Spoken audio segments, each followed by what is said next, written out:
can play in helping Israel and the Palestinians de-escalate, reduce tensions, and lay the foundation for a more peaceful path. Upon arriving in Israel, I expressed my condolences and those of the American people to Israel and to the families of the 7 civilians who were killed in the horrific terrorist attack outside a synagogue in Neve Yaakov. In the wake of this and the subsequent attack on an Israeli father and son, I reaffirm to Israel and its people the United States' ironclad commitment to Israel's security. A rising tide of violence has resulted in the loss of many innocent lives on both sides.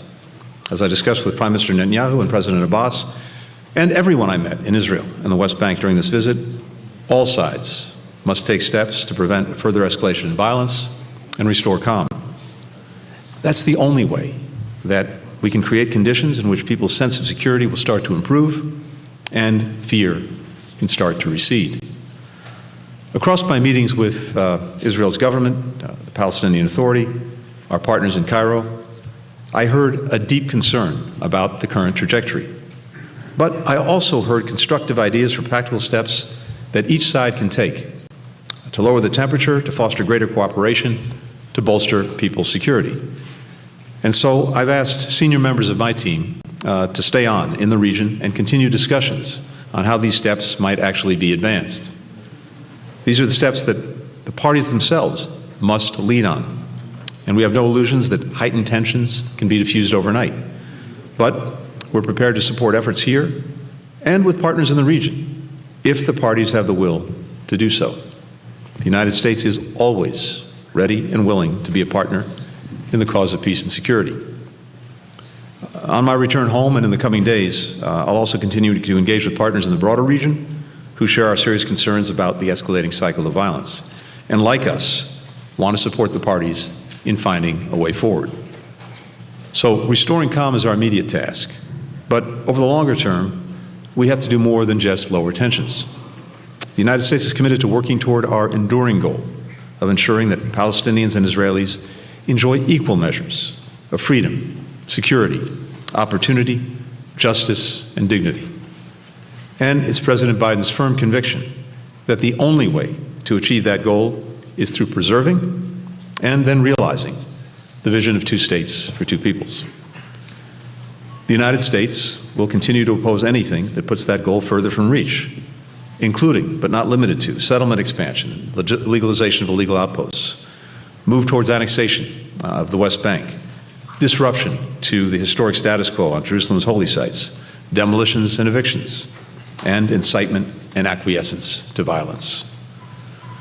We will also support all efforts to move us closer to peace, expand a horizon of hope, advance equal rights and opportunities for Palestinians and Israelis. That includes building on the efforts that we've made over the past 2 years to improve the lives of the Palestinian people in concrete ways. We bolstered our assistance to the United Nations Relief and Works Agency for Palestinian Refugees, UNRWA, including approximately $50 million in new funding that I announced today in Ramallah, enabling the provision of essential services like food, vaccines, education, as well as vital aid for refugees. That brings U.S. total funding for Palestinians over the last 2 years to nearly $940 million. We're supporting quality health care through the East Jerusalem Hospital Network, and we're making real progress toward implementing an agreement to provide a 4G network in the Palestinian territories. We're also working to broaden and deepen the circle of peace between Israel and its neighbors, as we demonstrated earlier this month when U.S. officials joined representatives from Israel, Bahrain, Egypt, Morocco, the United Arab Emirates, for the first meeting of the Negev Forum working groups. Again, this was the largest assemblage of officials from Arab countries and Israel since Madrid, going back many decades. On crucial issues like food and water security, clean energy, regional security, our efforts are creating collaboration that will improve the lives and livelihoods of people across the region and erode long-standing biases and distrust. Even as we're making real strides toward expanding peace with Israel's neighbors, we continue to work together to tackle shared threats. This morning, Minister of Defense Gallant and I discussed ways to deepen our cooperation to confront and counter the Iranian regime's destabilizing actions in the region and beyond. I also met with opposition leader Lapid, who shares the same commitment to counter Iran. Tehran's deepening ties with Moscow and the sophisticated weaponry that they're exchanging to enable one another's aggression are among the many reasons that we raise with Israel the importance of providing support for all of Ukraine's needs, humanitarian, economic, and security, as it defends its people against Russia's brutal war of aggression. We discussed a number of ways to advance the United States and Israel's shared security interests, just as I did yesterday in my meetings with the Prime Minister, with President Herzog, and with Foreign Minister Cohen. Across these discussions, I made clear that America's commitment to Israel's security is unwavering, just as it has been for nearly 75 years. Finally, the United States will continue to deepen our bonds here with partners outside of government.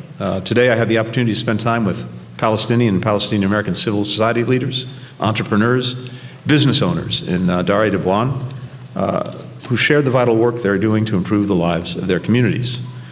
And I started my day by hearing from a group of young Israeli leaders, Jews and Arabs, who are doing inspiring and critical work, from advancing LGBTQ rights and the rights of people with disabilities to building trust and ties between communities.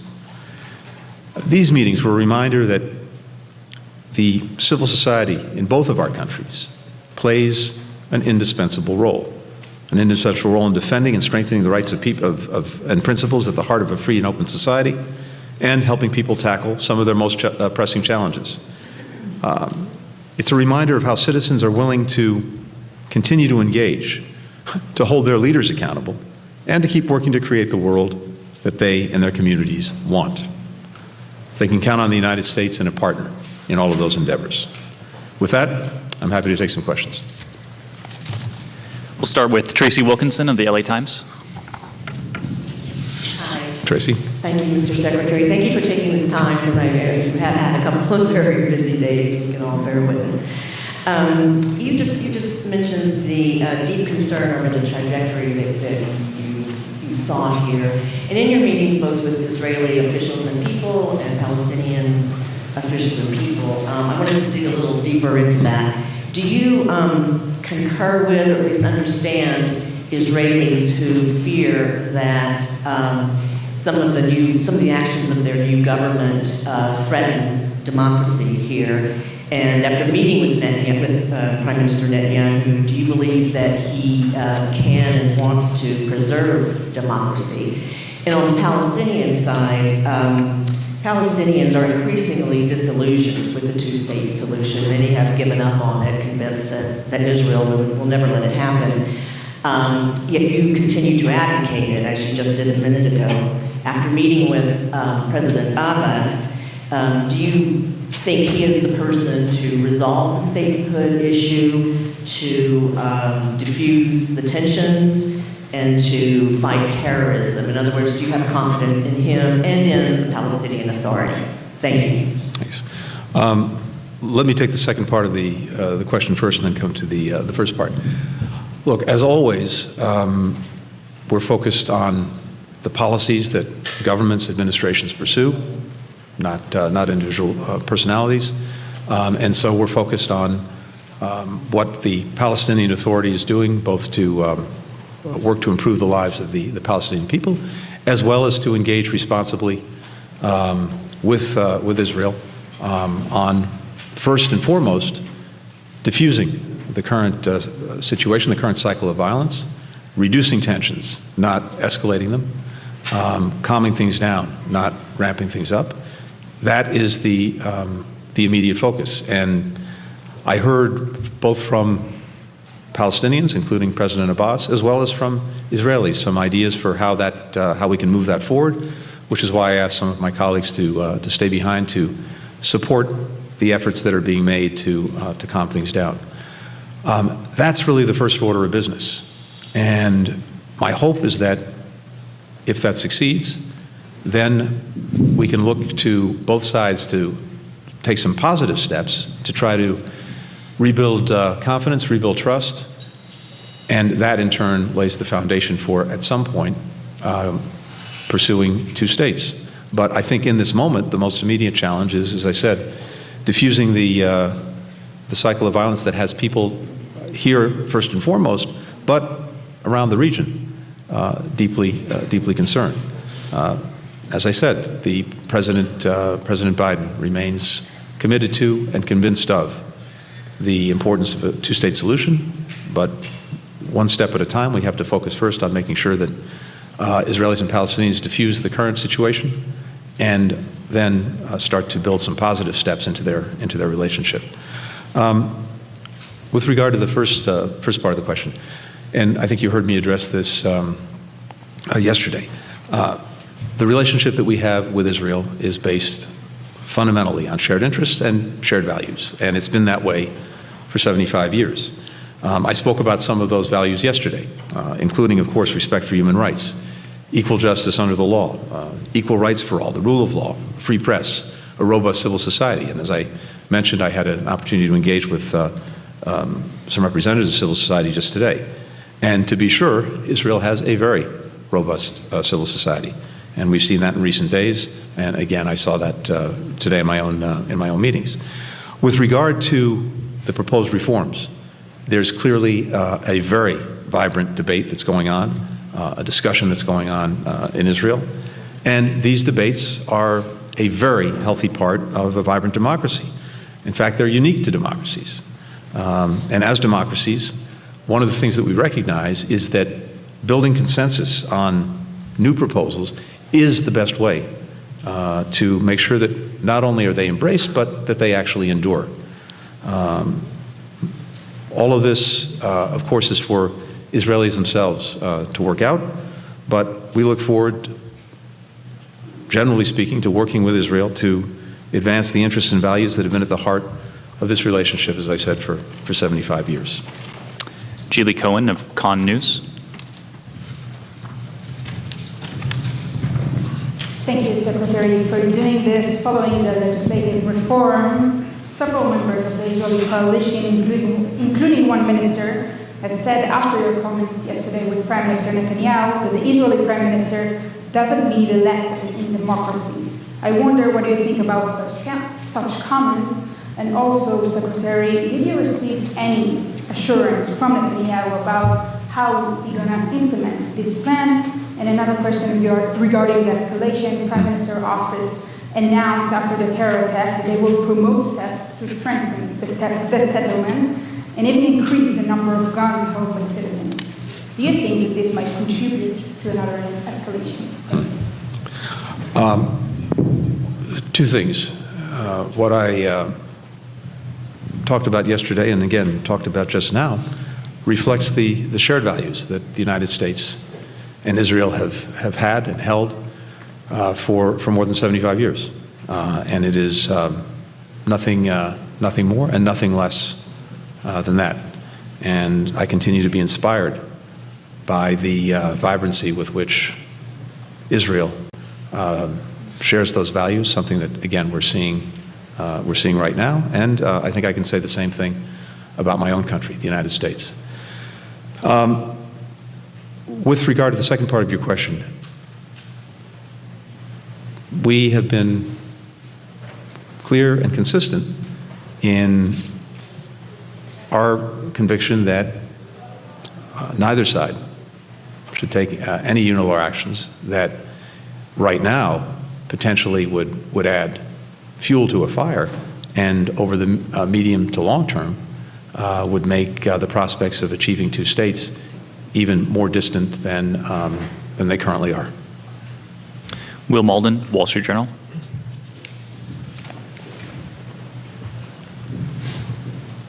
Thank you so much for doing this. I wanted to ask you your meetings with Prime Minister Netanyahu and Defense Minister Gallant, if any new issues of overlap came up in the issue of Iran, any new ideas for U.S. policy after the failure of the JCPOA talks to make headway. And did you express support to those two about their efforts to target Iran's hardware for delivering maybe nuclear bombs or for cooperating with Russia militarily? Also, just wanted to ask you a Palestinian question. You think you made any headway here? You said you had some ideas that were there. Would you like to share any of those with the press and the American public? Thank you. On Iran, we have, Israel and the United States, a shared commitment. One, that Iran not acquire a nuclear weapon, and two, that we continue to stand together with other countries as well against the many destabilizing and dangerous actions that Iran is engaged in the region, and now increasingly beyond. One of those actions is that we talked about was the provision by Iran to Russia of drones technology to be used in Russia's aggression against Ukraine.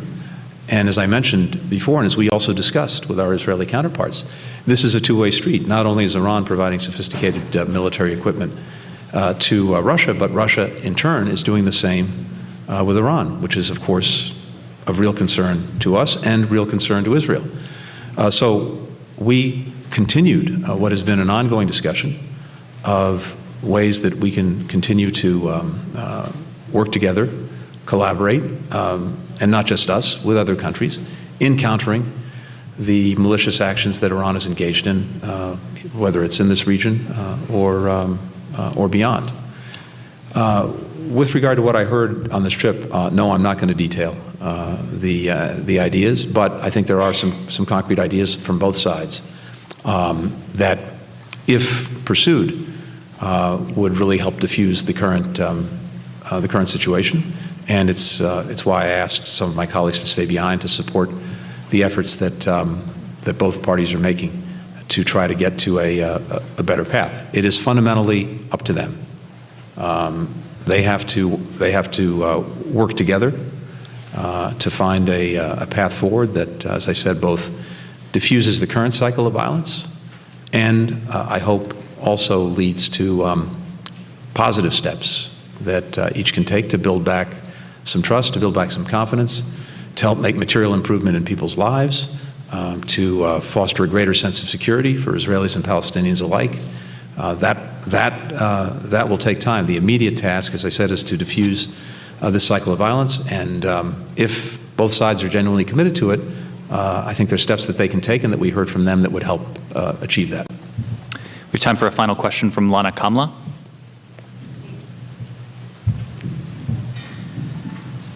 Good evening, I'm Lana Kamla. Mr. Lincoln, first let me thank you for giving me the opportunity to speak here on behalf of my colleagues in Palestine TV that is prevented from working in East Jerusalem for the third year in a row. I would like to remind you of the phone call between President Abbas and President Biden in May 2021 and the meetings that followed, highlighting the importance of halting unilateral measures such as settlement activity, killing, house demolition, and the attacks on the Al-Aqsa Mosque, etc. What makes obliging this government to stop such unilateral actions difficult? Thank you. Thank you. All I can tell you is that we have long been and remain opposed to unilateral steps by either side that, in the first instance, actually fuel tensions and lead to I think, a more dangerous environment for everyone, and that fundamentally make more difficult and more distant the prospect of moving toward two states. So that hasn't changed. I repeated that in my meetings throughout my stay here, as I just did now. And again, we look to both sides not to take steps that actually make things worse, and as well, to take some positive steps that can create a better path forward for both Israelis and Palestinians. Thank you, Mr. Secretary. Thank you, everyone. Thank you.